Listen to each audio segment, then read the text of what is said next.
Hey guys, it's Alex and welcome back to my channel. And today I am joined with my fiance. Introduce yourself. I'm Will. Yes, this is Will. He will on the channel a lot going forward. We'll do like a lot of wedding planning videos and all the fun stuff, bachelorette, bachelor trips, fun videos. So anyway, today we thought we would do a video of kind of how we met and our proposal story because we are engaged. Yep. Oh my, and there it is, sparkly, so pretty. Okay, start with kind of like how we met. So we met in Knoxville when I was in law school and Alexis was in undergrad. And we matched on Tinder and Bumble, but Alexis only claims Mostly Bumble. Bumble. And we went on a date. We talked for like 6 hours on our first date. And then we started dating a couple months later. And this is like September of 2021. Yep, and we officially started dating in on December 5th, 2021. Yeah. Obviously dated into the spring. It was my last year and his last year, so we graduated in May. 2022. Yep, and luckily Will is from northern Atlanta, and my job, who I had already signed a contract with, was in Atlanta at the time. So when we graduated, we both moved down, but he studied to take the bar exam in Georgia when I started at my job. And yeah, and we've been dating up until December, so almost exactly 2 years later, of 2023, which is when we got engaged. And now we are fiancés. Say it with me. Fiancés. So yeah, so we can, so we can kind of get into the story of our proposal, engagement, shall you say. So I guess this is going to be a mainly me focused Yeah, this is story. all you. I don't know if she knew it was coming. I don't think she did. I had a feeling, no, but I didn't know you were going to do it that day. And a little side story. So for all my girls who are watching, if you are scared that your soon-to-be fiance is going to get you a ring that you're going to like, I took an idea for that you're not going to like. Sorry. I took idea from my best friend in Knoxville, and her boyfriend actually went ring shopping. They made like a date out of it, so we did that. We went to Brilliant Earth down in Atlanta, went and got breakfast after, and just did some ring shopping. We learned everything about the buying process of engagement rings. The 4 C's. The 4 C's. Color, clarity, cut, and so was the fourth one. Care. Yes. So we learned about the 4 C's, obviously. Brilliant Earth is great. If you have one near you, definitely recommend making an appointment, just going. He learned his ring size and 9 or like 9 1/4 or something like that. So we learned all of the details. So luckily when he went, he kind of had a base idea of what like I wanted. So I got the ring. It came in October, and I hid it in my filing cabinet that Alexis never goes into, ever. And so I come home the day after I've gotten the ring, and I noticed that one of my filing cabinets is open. And so of course, obviously I go, oh crap, what's going on? So I go ask Alexis, I go, did you go through my filing cabinet? She goes, yeah, I had like this big thing at work and I had to like go rush and grab some paper, out of your office. And of course I'm pissed because I assume she's found the ring. She did not. And she actually just needed some paper and she somehow did not see it, which was, I don't know how it happened. And I ended up hiding it again, where it stayed for 2 more months. Everybody wanted to give me a piece of advice, and I just ended up just doing it all myself. It helped that we went on a 2-year anniversary trip, but it helped because we go on lots of little 3-weekend trips for any occasion. Like if it's my birthday, his birthday, our anniversary, when he passed the bar, like for any little thing, we'll try to go to a 3-weekend trip because being in Atlanta, 3-day trip, because being in Atlanta, we are roughly 5 hours from Asheville to Hilton Head to Florida to all these cool places. So it helped that we go on a lot of trips anyway. So for him to plan a 3-day trip was not out of the ordinary. Go up and Alexis comes and Sidebar, if you hear groaning in the video, that's our 2.5-year-old Doberman who I'm petting to keep quiet.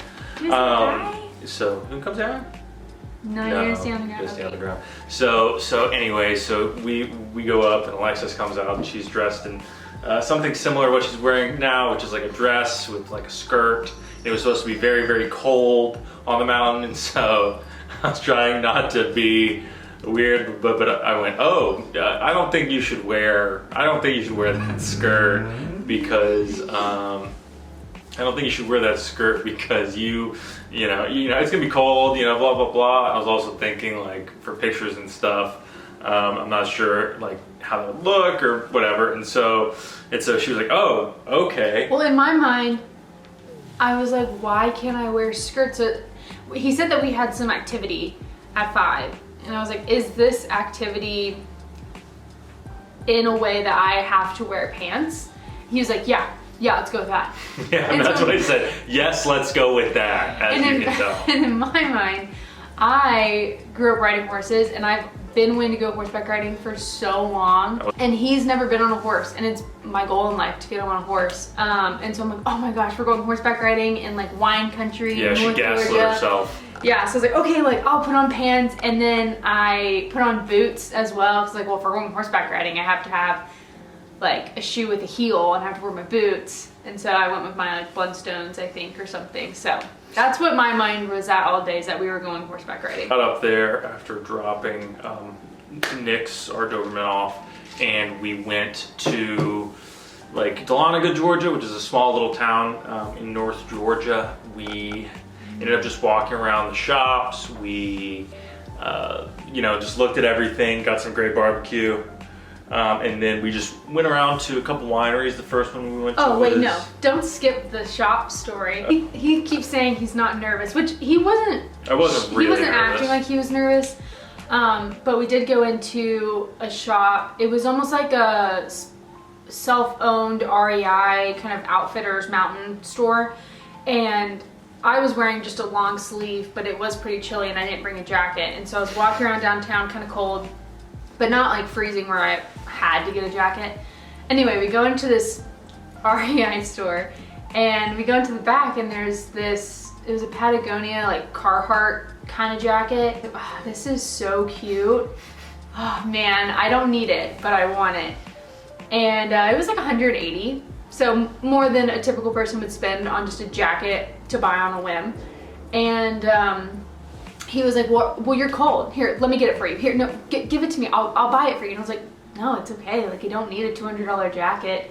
I'll be fine. I'm not that cold. He's like, no, seriously. Like, why won't you just let me buy it for you? Like, please let me buy it. I did not get the jacket. It wasn't quite her size, and now that was the deal breaker. She's like, well, if we're gonna get a good jacket, like, it has to be in my size. And I went, okay, fine. And so anyway, so we go to Cavender Creek first. Which is a winery. It was very nice. Definitely better to go in the fall when there are more sights and everything's not cold and dead. They had like a lot of music. It was a very relaxed environment. And then we went to Wolf Mountain. That was our favorite. That was our favorite. By far. So good. Yeah, and so how it works is you give some money to somebody, and they give you basically a card where you can get like a punch out on it, and you can get a type of wine on it. Yeah, like a flight of wine, and every time you go up, you give them, they punch your card, hand it back to you, and they give you like a sampling of wine. At this point, it's probably about like 2:45, and the photographer's supposed to come at 4:30. So I'm just like counting down the minutes. Like 3:45 comes around, and I'm texting the photographer while Alexis is a little wine drunk. Yeah, well, so Wolf Mountain, because the first place really didn't have food, but when we went to Wolf Mountain, they had like flatbreads and charcuterie boards, and so I ordered us a board, and we just kept going back and getting glasses of wine, and the whole time I'm making just conversation. I'm talking a lot, so I'm a little wine tipsy, and I could tell he's like paying attention, kind of, but I think things I was saying was going in one ear and out the other. Or text you? Yeah, the photographer texted me at like 3:45. She was like, hey, I got here like 45 minutes early. like whenever you come, like this is where you need to go. And I look at my phone, I'm like, I'm sorry, babe, I need to answer this text from one of my good friends, Rocco. Yeah, he changed the photographer's name to Rocco in his phone. So it's very smart. Yeah, Alexis is like drinking one, and we finish it, and the photographer says that she's ready, and I go, okay, good, we're coming now. And so I have this card, and I have one more wine. I'm like, okay, I guess we'll go now. And so I just found these random girls. I was like, here, you guys can have my free last glass of wine. They're like, oh, thank you. And so we gave that away, and then we're running to the bar. It wasn't running. I was like, all right, we gotta go. We gotta go. And Alexis says, well, are they gonna be mad that we're early? And I go, no, they are not. You're not gonna be mad that we are early. We go out. I've got to like drive to this random neighborhood, and so we're going. Alexis has now officially convinced herself that we are going horseback riding. Yeah, but once we parked on a random hill, and what was next to us was like almost like a neighborhood, and it was a neighborhood. Yeah, and we parked on a hill right before it. It was just a random like overlook hill. At that point, I was like, okay, there's no stables around here. We pulled into this neighborhood, and we go and turn left, and there's a white Subaru. It's just very obviously displayed. And so Alexis is thoroughly just absolutely no idea what's going on. And then she eventually. By this point, I figured it out. I don't think you did. I don't think you had any idea. When we saw the white Subaru and I saw like her foot and she was squatting on the other side of the car, I was like, oh heck yeah. And then you wouldn't let me go on the side of the car, and you were pulling something out of your backpack. Yeah, I was pulling the ring out of my backpack. I thought I had left it for a second there at the house, which would have been absolutely terrible. And so I made Alexis walk around the front of the car, so she didn't see what was in my back pocket. I made her sit down on the left side of me, and then all my thoughts went out the door. He had a speech. I had a speech. Neither of us remember it. It's not something about like I love you forever.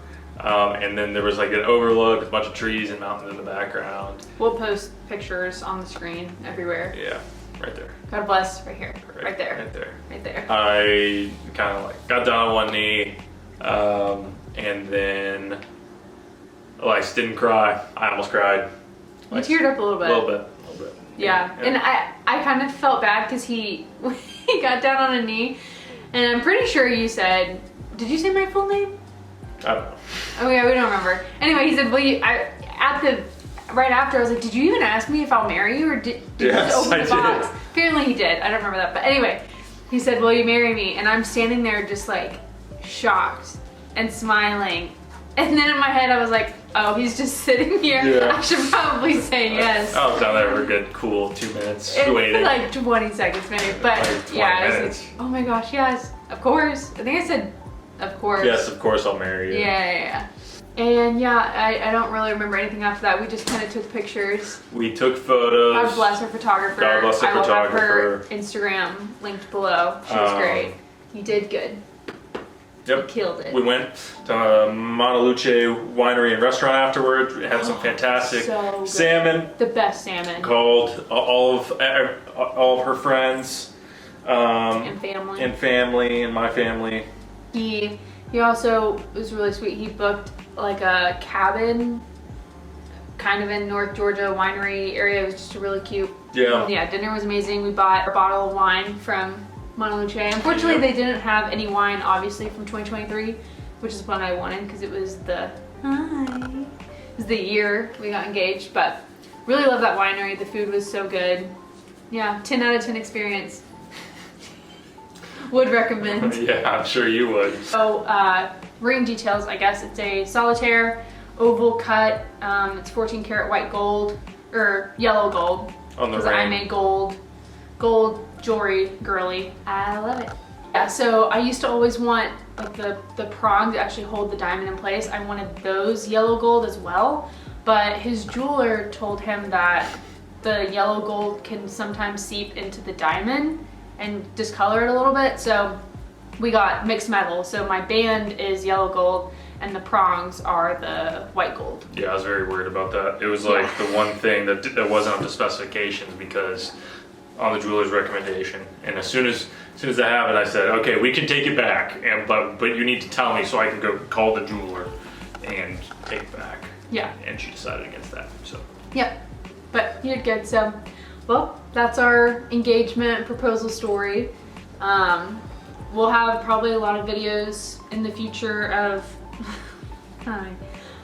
wedding planning. We're gonna go tour a venue next month, so we might have a video of us touring some wedding venues and the planning process and bridal showers, all the fun stuff. Thank you guys so much for watching, and we'll catch you in the next video. All right, bye.